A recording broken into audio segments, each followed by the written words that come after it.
오늘은 종려주일입니다. 예수님께서 나귀를 타고 예루살렘을 입성하심을 기념하는 날이지요. 예루살렘의 많은 백성들은 손에 종려나무 가지를 탁 들고 호산나 외치며 예수님을 환영하였습니다. 하지만 그들은 5일 뒤에 예수님을 십자가에 못 박으라 라고 외쳐댑니다.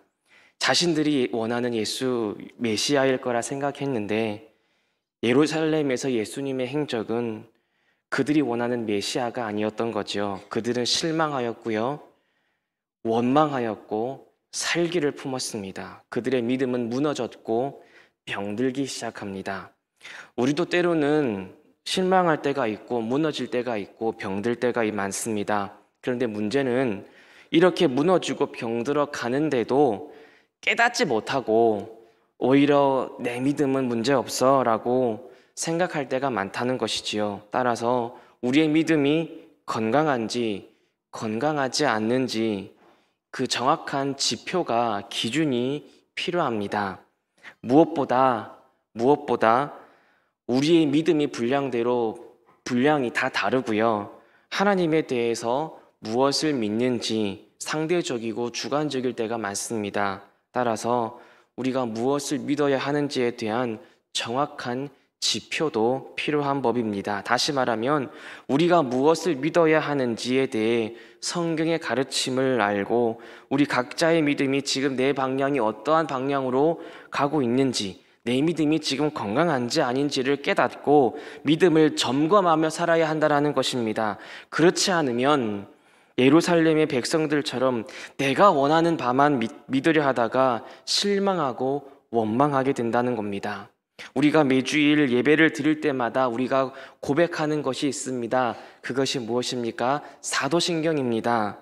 그 사도신경이 우리의 믿음을 점검하는 지표가 기준이 되는 것입니다. 따라서 저는 제가 화이델비 유리문답을 교육훈련을 지금 진행하고 있는데 그 교육훈련 때에 우리 함께하는 우리 성도들과 함께 나누었던 그 은혜를 오늘 본문과 연관지어서 함께 여러분들과 나누고자 합니다. 여러분, 사도신경은요, 성경이 무엇을 말하는지, 말씀이 무엇을 믿어야 하는지에 대해 가르치고 알려줍니다. 그리고 그 믿음으로 어떻게 살고자 하는지를 하나님 앞에서 우리가 공적으로 고백하는 것이 사도신경입니다. 사도신경을 통해 우리 모두가 함께 모여서 하나님 앞에 내가 무엇을 믿는지, 어떻게 믿는지를 고백하며 한 주간 내 믿음을 점검하며 내 신앙을 돌아봅니다. 그라요 사도신경의 라틴어 원문은 우리 개역 개정판과 다르게 나는 믿습니다 라고 시작합니다. 라틴어로 나는 믿습니다라는 이 말이 크레도라고 하는데요. 이 라틴어로 이 크레도라는 의미는 나는 믿습니다라는 그냥 단순히 나는 믿습니다라는 표현이 아니라 거기 아주 깊은 의미가 숨겨져 있습니다. 이 크레도, 라틴어로 나는 믿습니다라는 이 의미는 내 마음, 내 중심, 내 심장을 내가 하나님께 드립니다라는 뜻이 내포되어 있습니다. 단순히 믿는다라는 표현이 아니라 내 마음과 내 심장과 내 중심을 드릴 정도로 내 결단하고 다짐하면서 나는 주님을 믿습니다라는 표현이 크레도인 겁니다. 우리가 고백하고 믿는 하나님께 내 마음과 내 중심과 내 생명을 바치는 믿음의 고백으로서의 사도신경, 그 사도신경이 제일 먼저 우리에게 무엇을 믿어야 하는지에 대해 가르치는 것이 무엇이냐면 나는 전능하신 아버지 하나님, 천지의 창조주를 믿습니다 라고 고백합니다. 이것이 우리가 사도신경을 고백할 때 제일 먼저 고백하는 믿음의 내용이지요. 사도신경과 성경 말씀은 내가 원하는 하나님을 믿으라고 가르치지 않습니다. 내가 기대하는 하나님을 믿는 게 건강하다고 가르치는 게 아닙니다. 전능하신 하나님을 믿어라, 아버지 하나님을 믿어라, 천지를 창조하신 하나님을 믿으라 라고 가르칩니다. 오늘 이 세 가지를 말씀과 함께 다루며 은혜를 나누고자 합니다. 첫 번째는요, 우리는 전능하신 하나님을 믿어야 합니다. 오늘 본문에서 이사야 선지자는 실망하고 좌절하고 포기한 이스라엘 백성들의 모습을 묘사합니다. 이사야서 40장 27절 말씀을 보니까 이렇게 말하지요. 야곱아 어찌하여 네가 말하며 이스라엘아 네가 이르기를 내 길은 여호와께 숨겨졌으며 내 송사는 내 하나님에게서 벗어난다 하느냐. 이렇게 백성들이 생각하고 말한다라는 겁니다. 내 길이 여호와께 숨겨졌다라는 이 표현은 하나님조차도 내가 가는 길을 정확히 인도하지 못하신다라는 의미입니다. 내 송사는 내 하나님에게서 벗어난다라는 이 표현은 하나님조차도 내 문제, 나의 억울함, 송사를 풀지 못하신다라는 말입니다. 이 말은 하나님을 향한 실망과 불신앙의 표현입니다. 다시 말하면 하나님은 전능하지 않으시다라는 뜻입니다. 이스라엘 백성들 스스로가 자신들이 처한 현실을 보니 이 바벨론의 멸망을 당한 현실이거든요. 나와 내 자녀들이 바벨론의 포로가 되어서 잡혀가는 처지거든요. 이사야서 40장부터는 이때를 배경으로 하고 있습니다. 우리의 길을 제대로 인도하지 못하셔서 포로로 끌려가게 하시는 하나님이 무슨 전능한 하나님이시냐? 우리의 억울함도 제대로 해결하지 못하셔서 우리가 멸망해도 아무것도 못하시는 하나님이 무슨 전능하신 하나님이시냐라고 이 백성들이 이야기를 한다라는 겁니다. 그런데 이사야 선지자는 무엇을 말하고 있습니까? 전능하신 하나님 믿으라라고 말을 합니다. 26절을 다시 볼까요? 너희는 눈을 높이 들어 누가 이 모든 것을 창조하였나 보아라. 주께서는 수요대로 만상을 이끌어내시고 그들의 모든 이름을 부르시나니 그의 권세가 크고 그의 능력이 강함으로 하나도 빠짐이 없느니라. 너희는 그렇게 푸념하고 있지 말고 하나님의 권세와 하나님의 능력을 보라라고 말을 하는 겁니다. 하나님의 권세는 너희 이스라엘 백성들이 생각하는 것 이상이며 하나님의 능력은 너희 이스라엘 백성들이 생각하는 것보다 더 크다라는 것을 지금 이사야 선지자는 알려주고 있습니다. 너희의 길을 하나님은 여전히 인도하고 계시고 너희들이 억울한 송사도 하나님은 능히 해결하실 전능하신 분이시다. 이사야 선지자가 지금 증거하고 있습니다. 오늘날 우리의 세상을 봅시다. 우리의 세상이 우리에게 딱 도전하는 말이 뭡니까? 너희가 믿는 하나님 무능하다라는 겁니다. 사탄도요, 어려운 형편과 나아지지 않는 이 현실 속에서 살아가는 우리 성도들에게 늘 속삭입니다. 야, 너희 현실을 봐라. 너희 하나님 어디 계시냐? 너희가 그토록 고통을 당할 때 너희 하나님 무엇을 하더냐? 가까스로 일어서려는 우리의 마음에 이 세상은 사탄은 늘 찬물을 끼얹고 무너지게 하는 것입니다. 하나님을 믿기는 하는데 많은 그리스도인들도 이런 생각을 갖고 있습니다. 하나님을 믿기는 하는데 그 하나님께 능치 못할 일이 없다라는 것을 잘 믿어지지가 않는 겁니다. 그 하나님께서 지금도 살아계셔서 나 한 사람 위해 능력을 베푸신다라는 것이 믿어지지가 않아서 어려운 일이 생기고 억울한 일이 생기면 제일 먼저 내 생각이 먼저 나오고 내 뜻이 먼저 나오고 내 계획이 먼저 떠오르는 겁니다. 따라서 하나님을 믿는다라고 고백은 하는데 여전히 하나님의 전능하심이 우리 각자의 삶 곳곳에 미치고 있음을 인정하고 믿어지지 않는다면 여러분 우리의 믿음이 다시 한번 점검해야 될 때인 겁니다.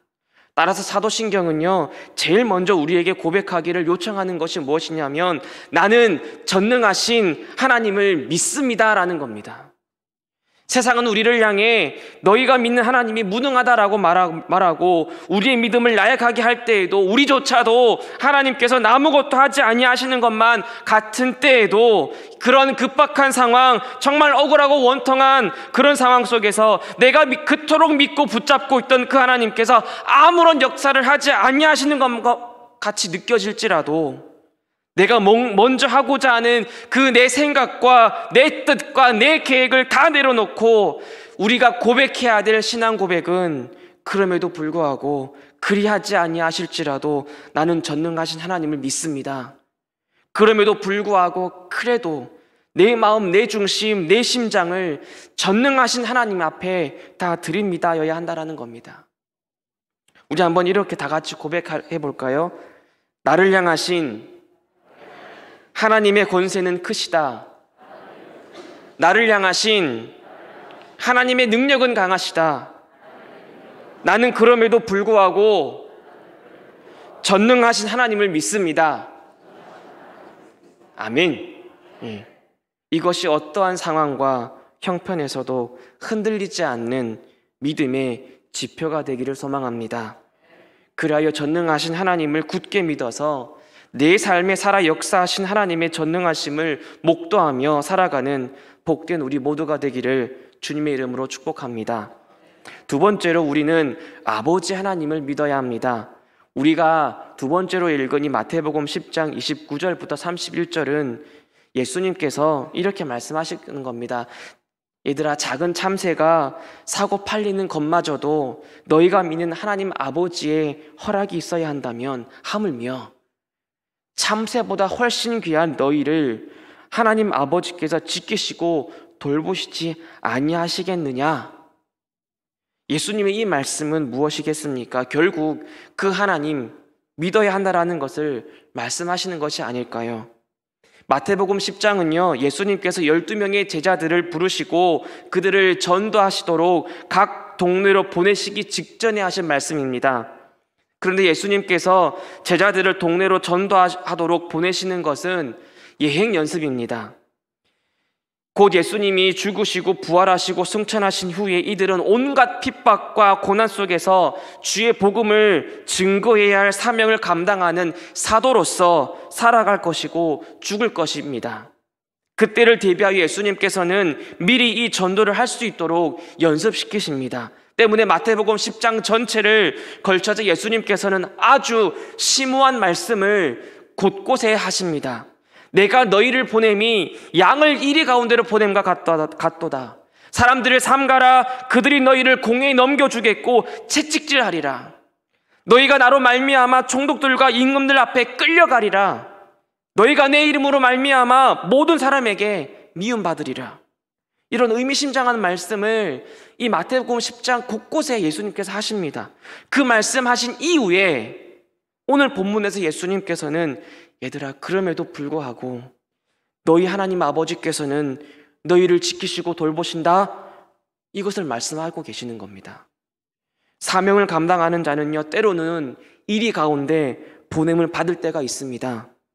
이리가 득실되고요, 굶주린 사자가 발톱을 세워서 달려드는 그런 곳, 그런 곳에 가면 반드시 죽는 그런 곳에 보냄을 받는다라는 겁니다. 그것뿐입니까? 사명 감당하다 보면 채찍에 맞는 것처럼 아픔도 경험합니다. 미움도 받고 서러움도 경험합니다. 그런데 그런 상황 속에서 예수님께서 하시는 말씀이 무엇입니까? 하나님이 너희의 아버지가 되시리라 라는 겁니다. 예수님께서는 이것을 제자들이 믿기를 원하셨습니다. 죽음의 두려움 속에 있고 아픔을 경험하고 있고 서러움을 당할지라도 하나님께서 나의 아버지가 되심을 믿고 그 사명 끝까지 감당하라. 사명 감당하다 보면 때로는 이런 위험과 아픔 속에서 지쳐서 사명 그만 감당할까, 이제 그만 내려놓을까 하는 이런 생각이 차오를 때가 있습니다. 아무도 알아주지 않는 것 같고 나 홀로 이 무거운 짐 다 지는 것 같고 서럽고 그 누구 하나 힘내라는 말 한마디 해주지 않는 것 같아서 일어서는 것조차 버거울 때에 예수님께서 그런 우리들에게 두려워하지 말아라. 하나님이 너희 아버지 되신다. 그러니 끝까지 우리의 아버지 하나님 믿고 사명 감당하지 않겠느냐라고 끝까지 사명 감당할 수 있도록 우리를 다시 일으켜 세워주시는 겁니다. 사명을 감당하다 지치셨습니까? 두렵습니까? 아프고 힘드십니까? 사람 보지 마시고요, 전능하신 하나님께서 나의 아버지 되신다라는 것을 믿고 바라보십시오. 그것을 고백하십시오. 그 믿음이 흔들린다면 외치십시오. 사도신경도 우리에게 전능하신 아버지 하나님을 믿는다라고 고백하기를 요청합니다. 머리털을 세시는 것처럼 우리의 하루하루 매 시간 매 순간을 돌보시고 지켜주시는 그 하나님 아버지, 보잘것없는 우리 한 사람 한 사람을 귀하다라고 하시는 아버지, 세상의 온갖 풍파에 두려워 떨고 있는 우리를 두려워하지 말아라라고 위로하시는 그 하나님 아버지, 그 하나님께서 우리의 아버지 되시기에 힘을 내어서 사명도 감당할 수 있는 겁니다. 하나님께서는 결탄코 사명을 위해 죽음도 두려워하지 아니하고 아픔도 서러움도 감당하는 성도들을 버리지 아니하십니다. 사랑하시고요, 싸매십니다. 이사야서 49장 15절 말씀 이렇게 기록되어 있습니다. 여인이 어찌 그 젖 먹는 자식을 잊겠으며 자기 태에서 난 아들을 긍휼히 여기지 않겠느냐. 그들은 혹시 잊을지라도 나는 너를 잊지 아니하리라. 이렇게 말씀하고 있지 않습니까? 설령 우리가 사명을 저버리고 하나님 아버지를 떠나서 불효를 저지를지라도 아버지 되신 하나님께서는 우리를 불쌍히 여기시고 돌아오기만을 고대하는 분이십니다. 그것이 잃어버린 아들 비유에서 등장하는 사랑 많은 아버지의 모습이 아닙니까? 누가복음 15장 20절 말씀은 이렇게 표현합니다. 이에 일어나서 아버지께로 돌아가니라. 아직도 거리가 먼데 아버지가 그를 보고 치근히 여겨 달려가 목을 안고 입을 맞추니. 얼마나 아름다운 아버지의 모습입니까? 성도 여러분, 세상은요 우리를 버렸을지라도 우리 아버지 하나님께서는 우리를 버리지 아니하십니다. 세상은 우리를 무가치하게 여길지라도 아버지 하나님은 우리 한 사람 한 사람을 사명자로 부르셔서 그 사명 감당할 수 있도록 힘을 주십니다. 때로는 우리가 버거워서 사명 내려놓고 아버지 곁을 떠나 세상과 짝하며 살다가 만신창이가 되어서 두 손 다 들고 천부여 의지할 것 없어서 손 들고 옵니다라고 하며 뉘우치고 나아갈 그때 더러워질 대로 더러워진 우리를 안으시고 치근히 여기시고 입을 맞추어 주시는 아버지 하나님이 있다라는 것을 기억하십시오. 어떤 환경과 상황 속에서도 나는 전능하신 아버지 하나님을 믿습니다라는 그 고백이 우리의 입술에서 끊이지 아니하고 더욱더 힘을 내어서 내게 주어진 이 사명, 주의 몸된 교회를 위해 감당하시기를 축복합니다. 세 번째로 우리는 창조주 하나님을 믿어야 합니다. 다시 이사야서 40장 본문으로 돌아오면 이사야 선지자는 제일 먼저 이스라엘 백성들에게 너희는 눈을 높이 들어 누가 이 모든 것을 창조하였는지를 보라라고 명령합니다. 그리고 나서 28절부터 마지막 31절까지 그 창조주 하나님을 그들에게 적용시켜 줍니다. 피곤하지 않으시며 곤비하지도 않으시며 명철이 끝이 없으신 영원하신 하나님 여호와 창조주는 피곤한 자에게 능력 주시고 무능한 자에게 힘을 주시는 분이시며 그 하나님을 앙망하는 자에게는 마치 독수리가 날개치며 올라가는 것 같은 새 힘, 달려도 곤비하지 아니하며 걸어가도 피곤하지 않는 새 힘을 주시는 분이다라고 증거합니다. 무에서 유를 창조하신 하나님, 그 하나님을 앙망하는 자에게 독수리가 날개치며 올라가는 것 같은 새 힘을 그의 삶에 창조하여 주신다라는 것입니다.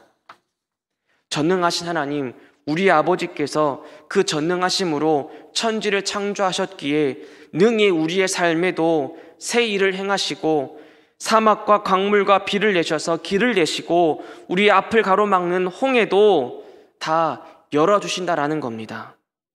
건강도 없어지고 사업도 실패하고 되는 일이 하나도 없고 마음도 무너져서 아무것도 남지 않을 바로 그때에 여호와 하나님, 천지를 창조하신 하나님을 앙망하는 자는요, 하나님께서 새 힘을 그 삶에 창조하여 주시고 그에게 주심으로써 그는 독수리가 날개치며 올라감 같이 모든 것 다 떨쳐 일어나서 멋지게 하늘을 날 것이며 걷고 달릴지라도 피곤치 않음을 여러분 우리는 믿어야 합니다. 때문에 사도신경에서 우리는 이것을 믿음으로 고백하는 겁니다. 나는 천지의 창조주를 믿습니다. 여러분 손에 있는 모든 것들이 다 없어졌습니까? 여러분들이 갖고 있던 것들이 하루아침에 다 무너졌습니까? 내 삶을 새롭게 창조하셔서 날마다 새 힘을 주실 그 창조주 하나님을 끝까지 믿으십시오. 그리고 끝까지 고백하십시오. 하나님께서는 그 백성들이 이 세상의 고통과 아픔과 현실만 바라볼 것이 아니라 그 모든 아픔과 고통 너머에서 살아 역사하시는 하나님을 바라보기를 원하십니다. 그러나 26절에서 하나님께서는 그 백성들에게 눈앞의 현실만 바라볼 것이 아니라 눈을 들어서 창조주 여호와 하나님을 바라보라라고 요청하는 겁니다. 우리의 현실이 아무리 어렵고요 힘들어도 우리는 믿음으로 주 하나님을 바라보아야 합니다. 시편 121편의 말씀이 무엇입니까? 내가 산을 향하여 눈을 들리라. 나의 도움이 어디서 올까? 나의 도움은 천지를 지으신 여호와께서로다. 여호와께서 너를 실족하지 아니하게 하시며 너를 지키시는 이가 졸지 아니하시리로다. 이스라엘을 지키시는 이는 졸지도 아니하시며 주무시지도 아니하시리로다. 여호와는 너를 지키시는 이시라.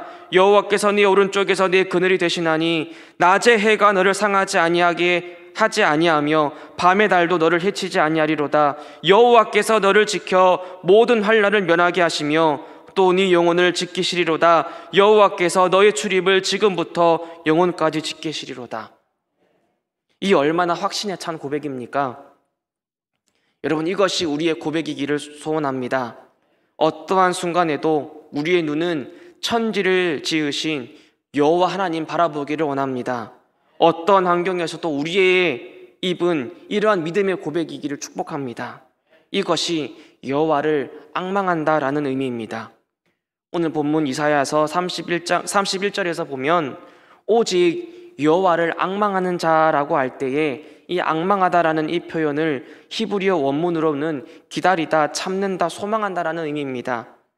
NIV 성경은요 소망하는 자라고 표현했고요, 킹 제임스 버전과 NASB 성경은요 그럼에도 불구하고 여호와를 기다리는 자라고 해석하고 있습니다. 따라서 여호와를 앙망하는 자, 여호와를 소망하는 자는요 비록 쓰러지고 넘어져도 끝까지 하나님께서 도우실 것을 기대하며 기다리고 인내하는 믿음을 가진 사람입니다. 비록 범죄함으로 인하여 이방의 나라에 끌려가서 노예로서 서러운 삶을 살게 될지라도 그 속에서 하나님의 도우심과 은혜를 기다리며 소망하며 참는 믿음을 가진 자에게 하나님께서는요 독수리가 날개치며 날아오름 같은 새 힘을 주신다라고 약속하셨습니다. 성도 여러분, 우리는 비록 약합니다. 하지만 우리의 주님은 강하신 분이십니다. 그 하나님만 바라보고 그 하나님만 기다리고 그 하나님만 믿고 인내하며 살아가십시오. 어떠한 고통과 아픔과 서러운 사건 사고가 일어날지라도 믿음의 눈을 들어서 천지를 지으신 하나님, 나를 강하게 하시는 그 하나님을 바라보십시오. 독수리가 날개치며 올라갈 때와 같이 강한 힘을 주시는 하나님을 믿고 의지하십시오. 여러분의 마음이 피곤하지 않을 것입니다. 여러분들의 믿음이 금이 가거나 부서지지 않을 것입니다. 하나님께서 도우실 것을 바라고 끝까지 참고 인내하시고 하나님께서 역사하실 때까지 기다리십시오. 하나님께서 능력을 베푸시고 힘을 더하시며 곤비하지 아니하고 피곤하지 않도록 도와주실 것입니다. 이런 믿음으로 살아가는 우리 모두가 되기를 축복합니다. 말씀을 정리하겠습니다. 어떠한 경우에도 우리의 믿음은 건강하고 바르기를 소망합니다. 이를 위해 우리가 사도신경을 매주일 때마다 고백하는 것처럼 나는 전능하신 하나님을 믿습니다. 나는 아버지 되신 하나님을 믿습니다. 나는 천지의 창조주를 믿습니다 라고 하며 이것이 내 믿음의 지표가 되고 기준이 되어서 늘 건강하고 바른 믿음 안에 진정으로 호산나 외치며 살아가는 우리 모두가 되기를 주님의 이름으로 축복합니다.